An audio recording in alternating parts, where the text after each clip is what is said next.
Good afternoon, collectors and friends. Welcome to Trading Card Therapy, episode number 34. We have an exciting show for you planned today. We're going to jump right into it.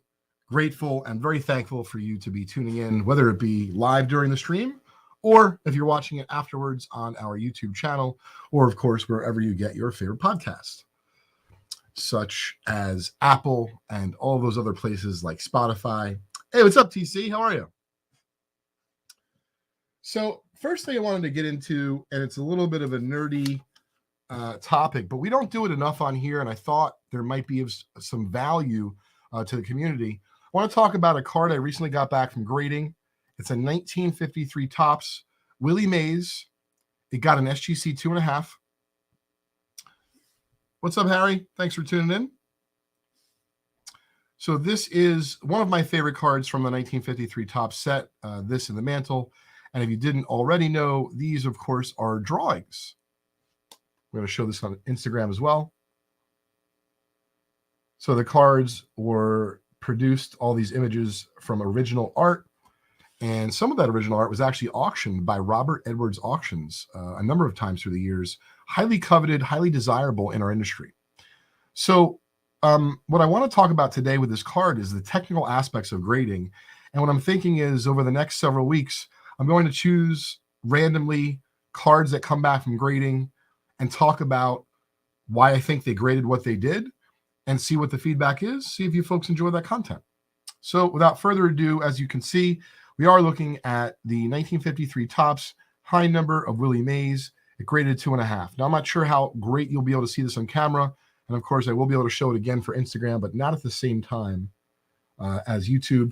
So first thing that comes to mind, you can see, is this corner wear right here in the lower right. Okay. So I know you can't see it as well as I can under the way I looked at it under my light earlier today. But in general, that corner is by far the weakest corner. This one right here, the lower left, is the next weakest corner. The top corners more look like solid X to, VGX to X. The bottom corners, I'd say this one is more like VG to VGX. However, this one right here, you really could have that card, meaning a card that was a 2, like a good, could have corners like this. So that's just talking about the corner wear, right? You're not talking about anything to do with the surface or anything of that nature, which actually it looks pretty clean at first glance. So right now, I would place this card at approximately like a 3 to 4, just based on corner wear. Even though 53s are notoriously tough to grade high because of the way that any corner wear appears on that black right there. So some of you probably cannot see as well. And once again, I'll show that corner wear to the Instagram folks out there, right there. So you can see that's not really any better than VG. And even though the other corners might be better, it's hard for a card like that to grade much better than a VG, 3, 3.5. But you're looking at the grade and you're saying, wait a minute, but it's 2.5. So is it undergraded? I actually think it's accurately graded, if not maybe a half grade too much, but I'm going to show you why right now here on Trading Card Therapy. So if you look right up here on the left edge, a little bit more than halfway through the top, where the top of my thumb is pointing to, you may be able to see this. You may not. Maybe what we'll do is we'll blow up a picture of this for our Instagram account, but you're going to see there's basically a break in the paper. It's like a little bit of a half circle. So there's a break in the paper and there's clearly some edge wear there.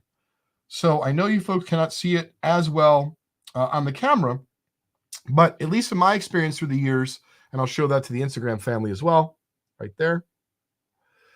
So my experience through the years, if the paper on a card is broken, so if a crease breaks the paper, at least the way that I understood it for all those years grading with SGC and PSA, tens of thousands of vintage cards, typically the card will not grade higher than a 2. So I knew setting this in that there was a really good chance the card would just get a 2. I didn't think it would get a 3. And once again, doing the best I can to show this to you, you have that surface wear right there, and it clearly breaks the paper. So I think this card could have got as low as a 2.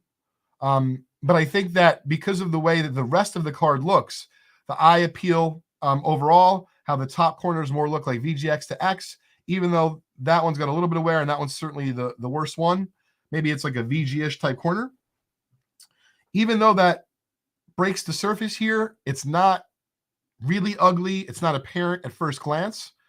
And so it is not shocking to me to see this in a 2.5, but I think it may be approximately a half grade, a little bit higher than I thought. So, of course, I'm pleasantly happy with this card. And I think it also looks great in a tux, i.e. SGC. For those of you who don't know that lingo, the card just presents really well against that black frame of the SGC holder. But please let me know in the thoughts below. I'm curious if you agree. Do you think the card was accurately graded? Do you think the card was undergraded? Or do you think it was overgraded? Would love to hear your thoughts. We're going to do more of these moving forward if you enjoy this type of content. All right.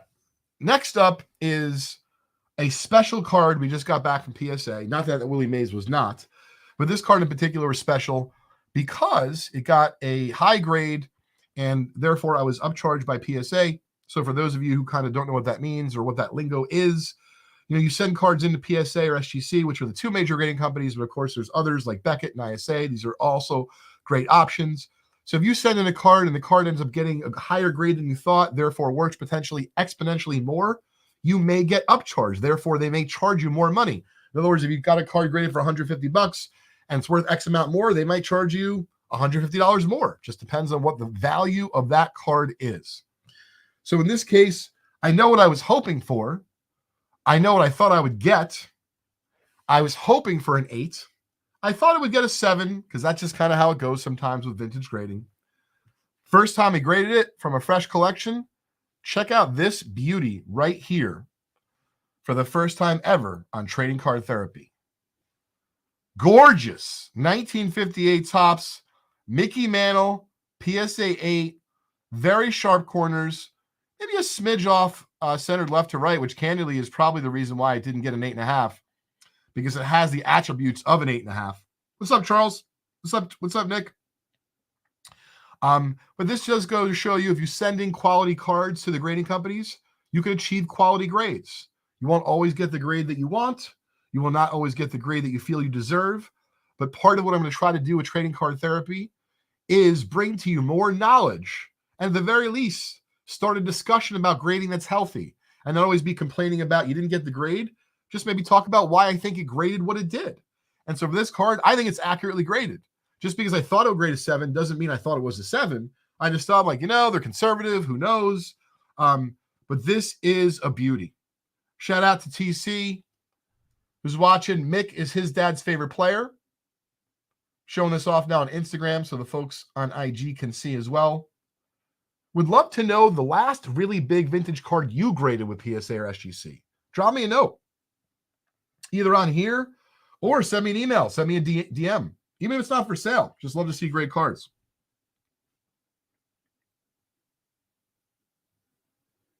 What's up, Tom? Got an interesting question from Facebook. I believe it's from Harry. Harry asks, do you believe that grading companies are trying to cap the number of 10s for population control? So the way I'd answer is this. I really hope not. I really, really hope not. I think it's the job of the grading card companies to grade the cards accurately. Is it possible they're doing that? Anything's possible. But I really hope that it's not going on. So, like I said, I wanted to mention and show off this mantle, of course, not only because I'm super stoked about it, but also, I've heard people say, PSA is great and super tough, and, you never get anything good. A lot of people just like to, talk. And so I thought it would be prudent to come on here to show off a fresh collection, a fresh beauty from a collection that we got recently. First time we graded it with PSA. Really happy with the grade. I think it was graded appropriately. And in fact, if it was graded, if it was centered a little bit better, I think it might have gotten 8.5. But we're very grateful for this. And who knows? If you check out the store here in Millburn, New Jersey, it might just be out today for sale. So come on by to 296 Millburn Ave, Suite 102, right here in Millburn, about 150 feet up from the world famous Millburn Deli. All right, last topic of today. It's a doozy. I wouldn't really call this a walk-in because he had scheduled an appointment beforehand with us here. He was from several hours away, decided to take the journey after we provided him an initial evaluation, and I want to show this off. for this amount of cards. So yesterday I looked at a tobacco collection that I thought had approximately 11 or 12 cards. And I thought that that is what the individual had. We were going to be happy to buy them because in that group of 11, there was a Walter Johnson, a Cy Young, a Ty Cobb, and some really big names. What we didn't know, or what I didn't know, J5, is that there were hundreds more T206s and T205s that have all been untouched since 1910. Nate was a gentleman I met with. The cards belong to his family. Unbelievable story. The cards originated and were initially collected and retained by his great cousin, Joe McCord. And you guessed it, in Georgia, down south, where a lot of tobacco cards have come up through the years. So yeah, you're in for a lovely surprise today. So lovely. If you're tuning in for Trading Card Therapy for the first time, welcome to the community. Make sure you subscribe to our show. It's a lot of fun every week, and we talk about anything and everything related to cards. So the first card, which is probably the least valuable in the collection, but check this out. It's the only one. It's not really stamped. It's typed on. J.A. McCord, 209 Ponce de Leon Avenue. Grew up in, he grew up in Georgia, as I was told, and it makes sense. As I said, a lot of tobacco collections have come out of down south. Only card in the collection that was typed on, which I thought was really interesting. And if anyone's asking, this is the only card we've actually not purchased. Nate has asked us to send this back, so we only have this card for photography purposes only, so we could document this for our blog. And if you're curious to see the full story and the video behind this collection, along with hundreds of other collections like this, be sure to check out our blog on Just Collect. I'm telling you, it's great. blog.justcollect.com. So getting back to that original stack, here you go. There's 11 cards. And I would have been thrilled to just deal with these. However, and this isn't all of them. This isn't all the short prints. There's broadleaf backs on 05s. But these are all Hall of Famers and stars. We're going to go through them in just a minute. Pretty amazing that the cards were cared for and survived over 100 years in the same family. And Joe explained to me they went from his great cousin to his great grandfather, then ultimately down to his great uncle, who gave them to his, I believe, his grandfather, then his father, and then ultimately down to Nate. Now, Nate's not really a collector, but he is going to hang on to the one card I just showed you. And before I'm going to find the card. Oh, here it is. So I'm only bringing this up because Nate did yesterday. Nate, as I described it, comes from a conservative, good, solid Catholic family.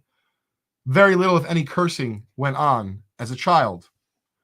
So he said to me, Leighton, besides the one card I just showed you that has great cousin Joe McCord's information on it,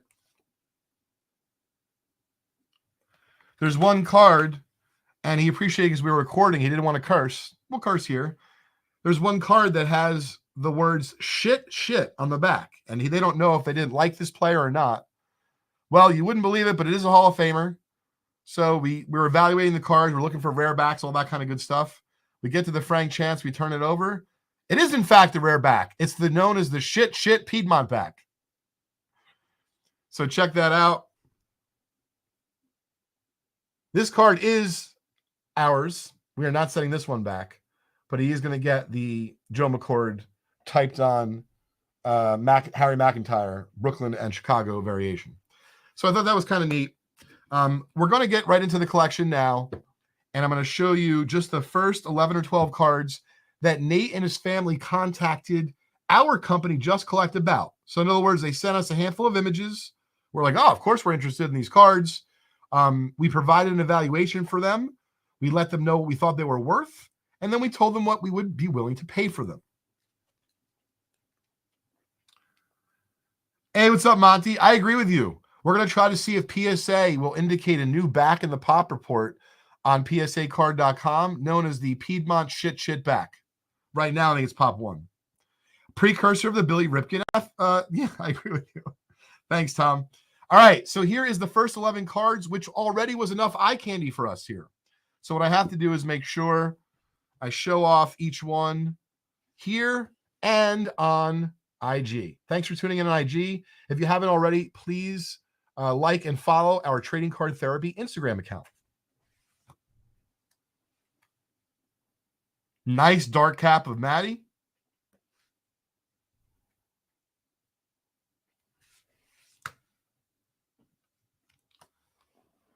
Walter Johnson hands a chest. Nice mid-grade example.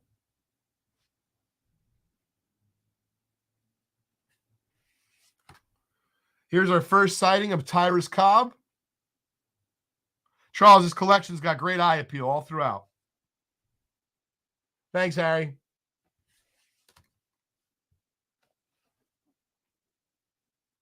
Walter Johnson portrait.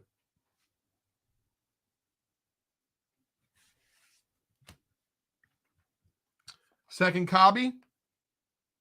Great eye appeal, even though it's going to technically grade low. Blazing red portrait.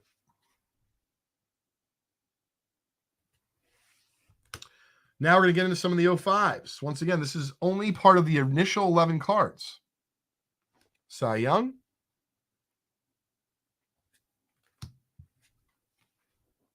Another Cy Young.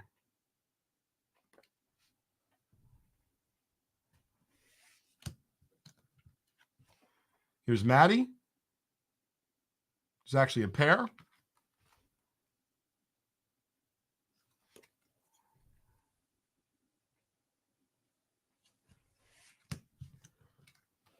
Walter Johnson, a little small.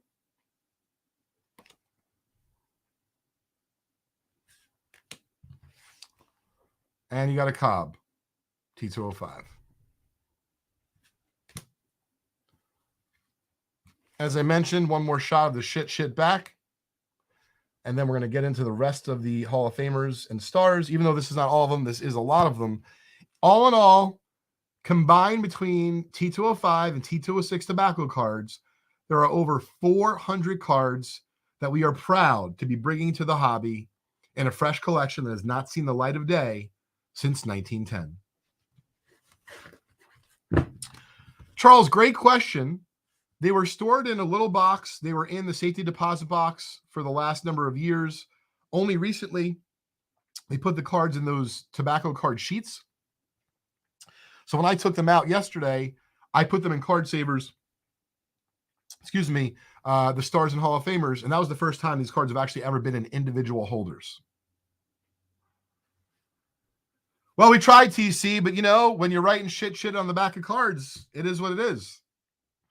All right. Next up is here. We'll start off with the 06s. We'll see what kind of time we have and how many we can run through today. Now, IG, are you having a good time on there? You like me showing the stars off? Making me work over there. Home Run Baker. I think there's 2 of them.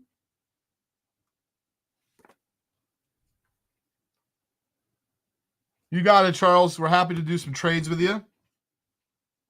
Bresnahan portrait. I know some of you probably want to know about rare backs. There was a number of EPDG backs, and in the 05s, a number of broadleaf backs. Very cool collection. There's 4. Oh, there's 3 Benders. Actually, Bender we gave away on the show yesterday. He begged me to give one away. And speaking of giveaways, we're going to put up a T206 from this collection. In the next little bit of time, you have to follow Trading Card Therapy and Leighton, all that good stuff. So stay tuned for notice on Instagram.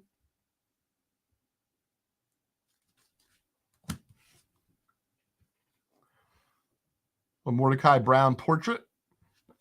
This is a new purchase. We became the sole owners of this amazing collection yesterday afternoon. It was just over 3 hours of intense work. And then Nate was easy to talk to. We set up everything, well. We explained to him what he had. But it took a fair amount of work, that's for sure.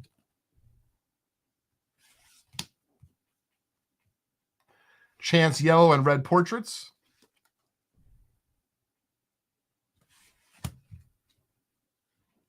Eddie Seacott. Old mill, by the way. That was kind of cool.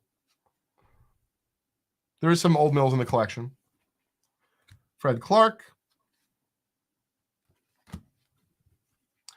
Bill Dahlin, the Brooklyn variation. Tough. Crawford. There's some nice mid-grade examples in this collection, Charles. Eddie Collins portrait, although he only has one card in the set. Evers batting. Miller Huggins hands and mouth. Probably yelling at me to come inside, stop horsing around. Clark Griffith batting. Elmer Flick, only one card in the T206 set. This one's a nice one. Hall of Famer from Cleveland. Love the Addy Joss cards, the pitching variation and the portrait. I might keep the portrait. I do not have an Addy Joss portrait in my collection. Miller Huggins portrait.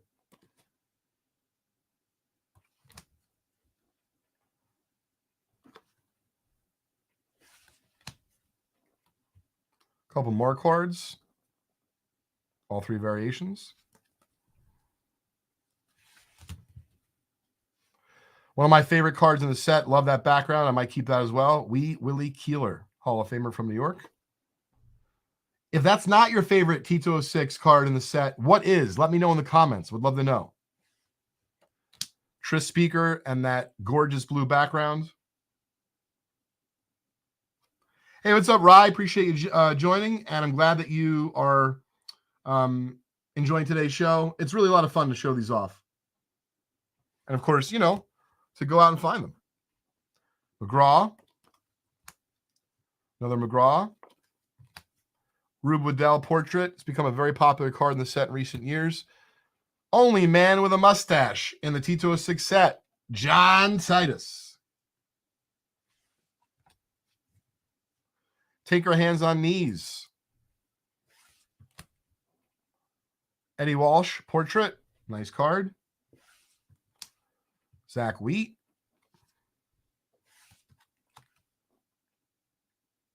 For those that are listening to this show, if you want to see the reveal of this tremendous horde of Hall of Famers from T206 and T205, check us out, Trading Card Therapy. You can watch our entire show on our Just Collect YouTube channel, right? Oh, here you go. So I pulled a couple of the EPDG backs right here. There might be a couple more, but these are the ones that were... Wrong Wagner there. We got a Heine. Got a Cubby for an EPDG. Charles, that's kind of cool. All right, so that is just some of the highlights. We'll show off more in the coming days, but I wanted to get things moving today. All right, we're going to show off some of the 05s. Without further ado, we got a pair of Home Run Bakers. Love this card in the ornate design of T205s. The Chief. Bender, that is. Very cool. Roger Bresnahan, both versions. Open mouth, closed mouth. How you doing? Bunch of the short prints are in the 05s. Mordecai Brown. Wild collection. Very grateful to become the new owner of it. Sincerely appreciate Nate and his patience yesterday. And, of course, his family being excellent caretakers of it for the last 100+ years. Really nice Frank Chance there, Charles. Another Frank Chance. Eddie Collins, we got a pair. Let's play two. All right. Here's the Eddie Collins open mouth variation.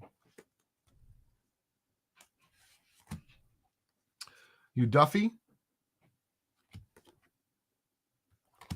Johnny Evers, Mr. Huggins, Addy Joss, Rube Marquard, Tris Speaker,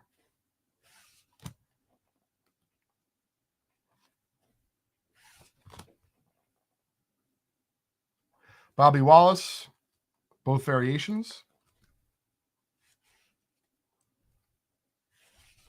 Stay tuned, folks. We're going to have an exciting giveaway of potentially a couple of these cards on Vintage Breaks today. So if you're not sure how to find us, check us out at youtube.com/vintage breaks, and you'll see our YouTube channel will be streaming all day. These are the 2-line 1910 stats. 2 lines of 1910 stats. Eddie Walsh. Eddie Walsh. Zach Wheat. So like I said, folks, it was my pleasure to show off some of the highlights from this collection today. It was a lot of fun yesterday evaluating. It was pretty intense for a while, as it was a lot of work. But it was a blast. Oh, so very funny, quick mention before we get into something else. So I had no idea how long this was going to take. J5 did not inform me that he had more than 11 cards. I don't know if he knew. We're going to find out the real scoop next time we're together on air. So, I've been eating pretty healthy these days, and I ate a very light breakfast, and, it became apparent to me, I'm like, I'm going to have to do something about food. So I had the staff go out and get tuna, and I made it seem as like I told the guy, I'm like, hey, I got to go to the bathroom for a minute. And I literally was stuffing tuna in my face so I could have some protein and energy so I could finish the collection. And the guy's like, oh, you want to grab lunch later? I'm like, my son's going to come here. It's me dinner time. Like, you should just go to Milburn Deli. So it all worked out for the best. But thank you again to Nate for being so patient, for doing the drive. We're very fortunate for being able to buy your collection. But on a more serious note, this just has to do with our community. I'm sure folks, are very well aware of what's going on, out there in the world, certainly with Turkey and Syria. I mean, it's just, there's no words. But there is something that has impacted us a little bit more closely at home here at Vintage Breaks that I wanted to just mention at the end of the show today. So my heart goes out to Jace and the rest of the Mancini family. Unfortunately, I got notice the other day from Jace that Dom unfortunately has passed on. And I know that Dom was a very active member of our community for the last several years. I'm really glad that I'm trying to hold my shit together. I'm really glad that we were able to meet in person and do the trade night of a few years ago and meet. And so, this year we weren't sure if we were going to do something like that at the National, but in honor of Dom, we are going to do something. We'll keep everyone posted. Of course, my thoughts and prayers go out to Jace and the entire Mancini family. And I know many of you know Jace, so feel free to reach out. I'm sure he'd appreciate any TLC that you have to offer, but the entire Mancini family will be in my thoughts and prayers. And with that, we will wrap up, episode number 34 of Trading Card Therapy. Thanks for tuning in today.